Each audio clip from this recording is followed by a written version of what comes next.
Subchaser English class. Today I'm going to introduce to you a book called Sink or Swim, a novel of World War II by Steve Watkins. And this story is inspired by the true story of the youngest boy to serve in World War II. Danny was Colton's brother, and they lived together with their mom. And Danny was supposed to go to the Navy, but while fishing with Colton, they were attacked by a German U-boat. It's a German submarine. And then Danny almost died. So Colton decides to take the recruitment papers from Danny and then go to the Navy instead of Danny.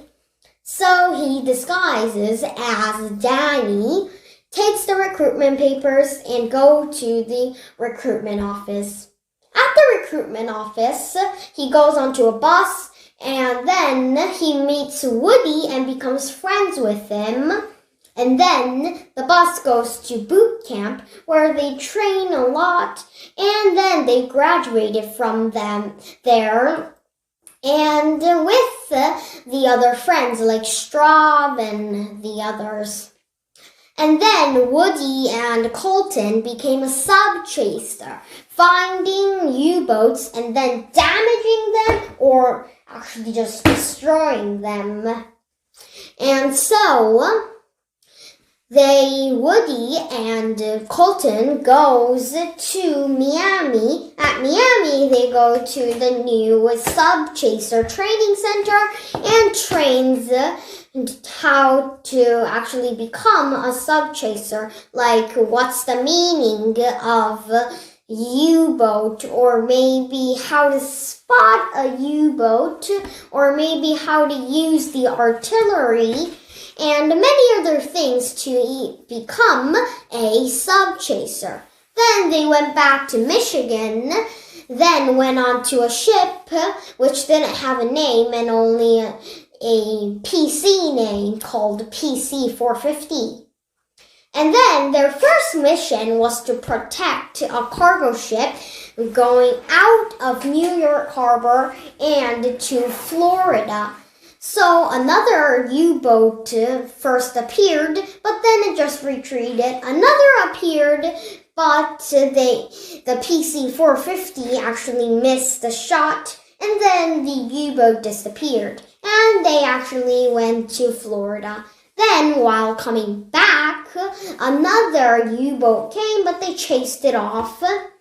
And then a new U-boat came, and then actually destroyed the ship, the cargo ship, and then made the passengers actually danger.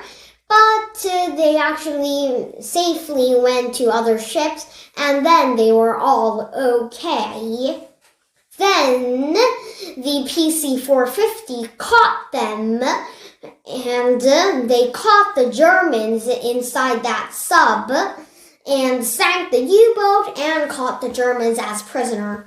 Another U-boat came and damaged the PC-450, but they shot the U-boat and they were both damaged. And like that, their first mission was done. After that, they went to Florida more often, and the number of U-boats actually decreased.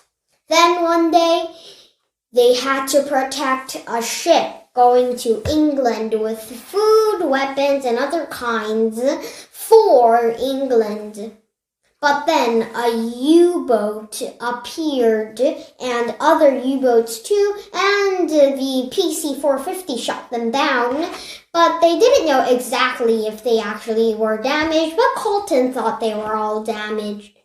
Then another U-boat appeared, and so the PC-450 damaged it and half-sinked it, and they came out of the hatch, and then did a suicide by exploding the U-boat and then going onto a lifeboat and escaping. This this explosion made the engine room explode on the PC-450, and Woody and half of the crew died.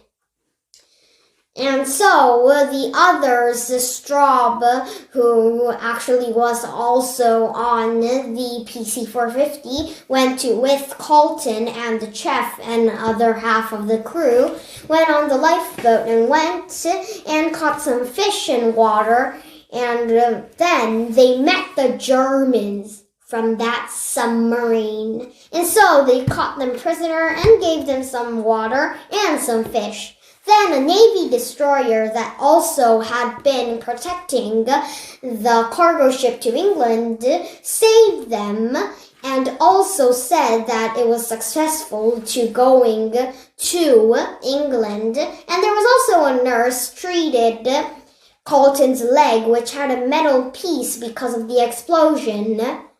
And then they went to America safely, and Colton went to a New York hospital, and then the chef found out and Navy found out that he was only 12 years old. The chef was actually surprised, and then Colton went on the bus to his home, and his Navy career was done. At home, he met Danny and talked about his friends, etc. and Woody, but he couldn't find a better friend than his brother Danny. Okay, today I introduced you a book called Sink or Swim, a novel of World War II by Steve Watkins. Then next time I'll come with a different topic. Bye bye!